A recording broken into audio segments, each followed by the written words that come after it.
안녕하세요. 아크성형외과 대표원장 권순범입니다. 오늘은 마녀턱에 대한 이야기를 해볼까 합니다. 그러니까 저희가 상담을 하다 보면 꼭 마녀턱 케이스가 아니더라도 윤곽 상담을 오신 분 중에서도 제가 엑스레이를 보고 혹시 턱 끝에 지방이나 필러를 맞으신 적이 있나요? 라고 제가 물어보게 되는 분들이 있어요. 그러니까 기본적인 본인의 골격에 비해서 연부 조직, 그러니까 살이 조금 더 과하게 많은 경우를 보는데 저는 필러나 지방 맞은 적 없습니다 하시는 분들도 꽤 있거든요. 그러니까 그 얘기는 기본적인 나의 타고난 이 구조가 뼈와 이제 연부 조직, 살이 약간의 미스매치가 있다. 이제 마녀턱처럼 보이는, 그래서 그런 분들이 어떻게 보면 선천적인 케이스라고 할 수 있겠고, 아무래도 제가 많이 보게 되는 경우들은 좀 후천적인, 특히 윤곽 수술이라든지 여러 가지 골격 수술 때문에 뼈에 비해서 본인이 가지고 있는 골격에 비해서 상대적으로 살이 너무 큰 경우라든지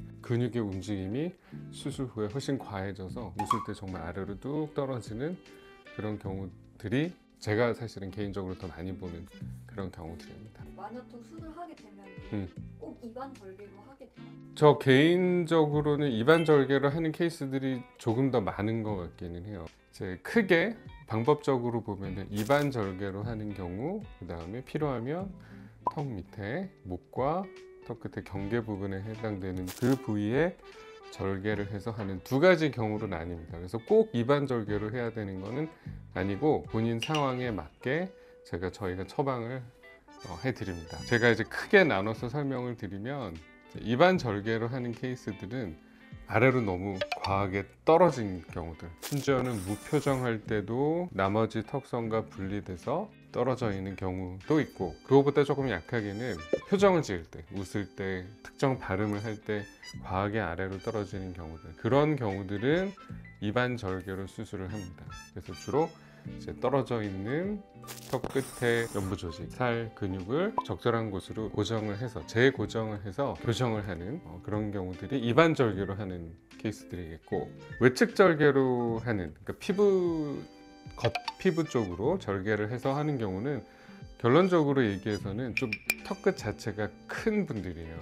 그래서 정말로 턱 끝의 크기 자체를 좀 줄여야 되는 분들은 피부 쪽 절개를 통해서 피부의 일부라든지 또 그와 함께 턱 끝에 있는 살, 주로 이제 근육보다는 지방, 흉살 그런 것들이 되겠죠.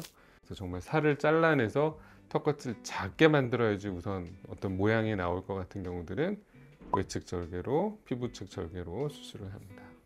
첫 번째 케이스부터 보겠습니다. 그래서 첫 번째 케이스는 제 기억으로는 수술을 이미 여러 번 이제 받으셨던 분이에요. 그러니까 윤곽 수술을 하시고 나서 턱끝이 아래로 떨어지는 이제 변형이 발생을 했고, 이미 다른 병원에서 피부 측, 우리가 흔히 말하는 외측 절개를 통해서 여러 번의 수술을 했지만 교정이 덜 된 그런 경우거든요. 그래서 환자분이 습관적으로 자꾸 턱끝을 이렇게 올리고 밀어 올리고 하셔가지고 지금 사진을 보시면 턱끝이 좀 빨개요. 수술 방법은 입안 절개로 했습니다. 이제 뭐 45도라든지 옆모습에서 보면 이분 같은 경우에는 덩어리가 볼륨이 크기보다는 떨어져 있는 턱끝을 최대한 올리는 게 이분한테는 제일 큰 교정이었기 때문에 이제 입안 절개로 해서 우리가 제거할 수 있는 이물질이라든지 이전 수술 때문에 발생한 흉살들은 제거를 충분히 해주고 최대한 끌어올려서, 그것도 정면에서 봤을 때는 약간의 비대칭적으로 내려가 있었기 때문에 이런 부분들을 좀 효과적으로 올려주는 수술 위주로 했습니다. 그래서 다시 한번 얘기하지만 턱끝이 지금처럼 아래로 많이 떨어져 있는 경우에는 입안 절개로 해서 교정을 주로 하는 편입니다. 자, 두 번째 케이스를 보겠습니다. 두 번째 케이스는 외측 절개, 그러니까 피부, 턱끝이랑 이제 목으로 연결되는 그 주름 부분에 절개를 해서 교정을 한 경우입니다. 이분 같은 경우에는 정면에서 봤을 때는 뭐 수술 전 사진도 저는 그렇게 모양이 뭐 과하게 이상하다라고는 생각하지 않을 것 같아요, 얼핏 봐서는. 근데 이제 키 옆모습에서 보면 정말 가만히 있어도 뭔가 아래로 이렇게 떨어져 있는 것처럼 자연스럽게 연결되는 선이 아닌 끊겨서 떨어져 있는 모습이 나와서, 이제 이런 경우는 또 하나는 이제 저희가 입안 절개로 해서 떨어져 있는 살을 올리는 경우에는 조금 더 턱 끝에 돌출 정도가 아무래도 조금 더 심해지는 경우가 많습니다. 심해진다기보다도 당연히 떨어져 있는 걸 이제 앞으로 올려놓기 때문에 돌출감이 조금 더 더해지거든요. 근데 이제 이분 같은 경우에는 나이라든지 여러 가지 인상을 고려했을 때 턱끝이 앞으로 더 튀어나오는 건 이분한테 어울리지 않을 거라고 판단을 했기 때문에 피부 측 절개를 해서 어쨌든 떨어져 있는 부분을 제거를 하면서 라인 자체가 좀 딱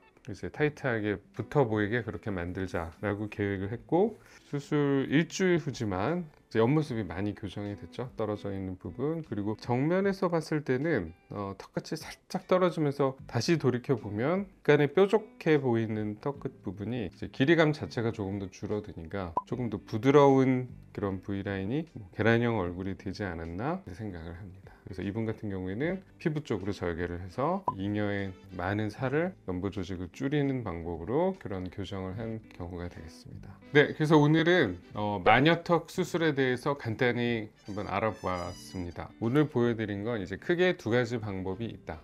입안 절개로도 할 수가 있고, 또 이제 외측 절개, 피부 쪽 절개를 해서 교정이 가능합니다. 물론 이게 딱 항상 제가 말씀드린 그대로 적용된다기보다는 환자분의 어떤 상태라든지 뭐 여러 가지 여건, 그런 상황에 맞춰서 조금씩 수술 계획은 다 달라지기 때문에 구체적인 것은 이제 오셔서 CT 촬영도 해서 같이 보면서 또 어떤 게 문제인지, 어떤 조건 내에서 수술을 해야 되는지 충분히 상의 후에 이제 본인한테 가장 적합한 그런 수술 방법을 결정하시면 되겠습니다.